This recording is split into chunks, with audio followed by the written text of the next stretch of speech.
Բարի երեկո Աստծո ժողովուրդ։ Այսօր գիտեք մի հատ միտք ասես բռնել ինձ, ասում եմ, ուզում եմ դու էլ իմ նման մտածես, մի հատ տենամ սկեկել ասես միտքես թե չէ։ Ասում եմ, եթե գալով ես աշխարհ,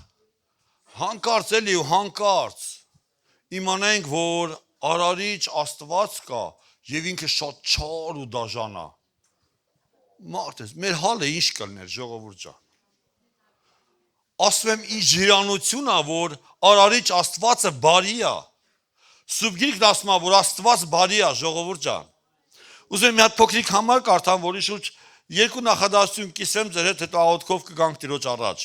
Նահումի առաջի գլուխ 7-րդ խոսքն է։ Բարի է Տերը։ Ամրոց է նեղության օրումը, եւ նա ճանաչում է իրեն ապավինողներին։ Ժողովուրդ ջան, Տերը բարի է, Սուրբ Գիրքն ասում է։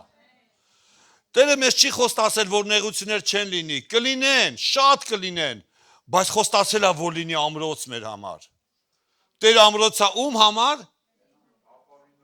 Ապավինողի Տերը օրհնալի աղբեր, իրան ապավինողների համար Տերը ամրոց է։ Մեր Աստվածը բարի Աստված է, ժողովուրդ ջան։ Տերը ամրոց է, թող իր սուրբ անունը փառավորվի։